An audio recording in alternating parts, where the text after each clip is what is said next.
obvious when we're sleep deprived. The fogginess and fatigue in our body and mind are unmistakable.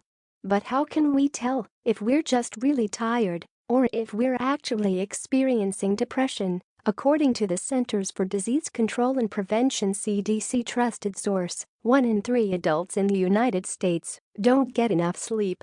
The trusted source further reports that people who get less than 7 hours of sleep a night are more likely to report 10 common chronic health conditions, including depression, than people who get more than 7 hours.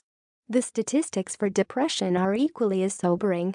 As many as 300 million people around the world receive diagnoses with depression, according to the World Health Organization trusted source. About 20 million people who have depression also have trouble with restless sleep and insomnia, reports the National Sleep Foundation. People who are exhausted from lack of sleep can experience symptoms similar to depression, such as impaired concentration, loss of energy and motivation, irritability. However, people who have depression can have trouble with sleep, whether it's falling asleep, staying asleep, or finding themselves sleeping too much. So, how can you tell the difference? Which issue came first? While it can be confusing, it turns out there are several ways to tell the two apart. How to read your body's signals. Healthline spoke with Dr. Alex Dimitriou, a psychiatrist, sleep expert, and founder of Menlo Park Psychiatry and Sleep Medicine Center on understanding the differences between sleep deprivation and depression. Sleep is the tip of the iceberg for our mind state, Dimitriou explains.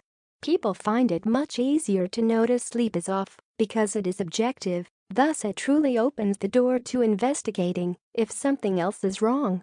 The main symptom of sleep deprivation, which seems obvious, is daytime sleepiness. Other signs and symptoms include increased appetite, fatigue, feeling fuzzy or forgetful, decreased libido, mood changes. On the other hand, signs and symptoms of depression include insomnia, decreased concentration, lack of energy, feelings of hopelessness, guilt, or both, thoughts of suicide.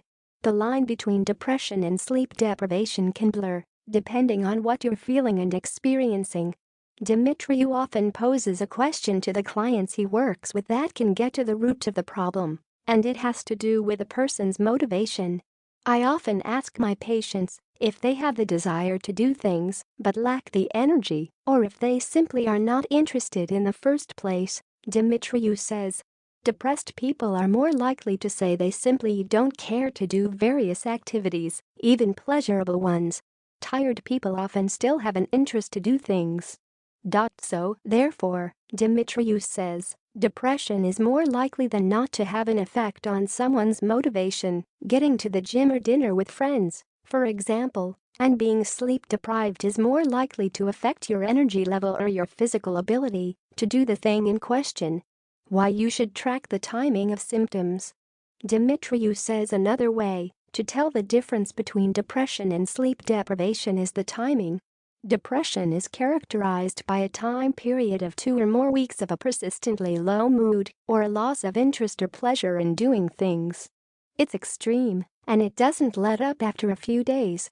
Many psychiatric diagnoses cluster around a 4 to 14-day time span for any mood episode to count, Dimitriou explains.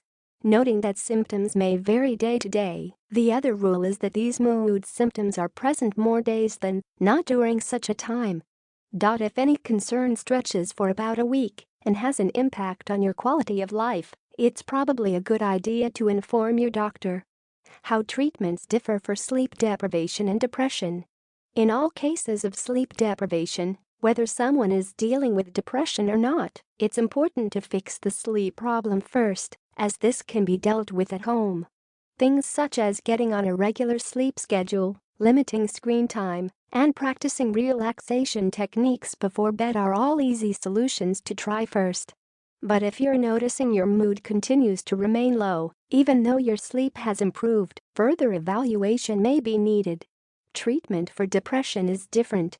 Therapy and medications help some people, while lifestyle changes, such as exercise, limiting alcohol, and eating a balanced diet can help others. Having insufficient sleep, Dimitri reassures, generally won't bring on depression. Our bodies have an amazing ability to compensate for a lack of sleep. Given time to catch some extra ZZZs, it can generally bounce back.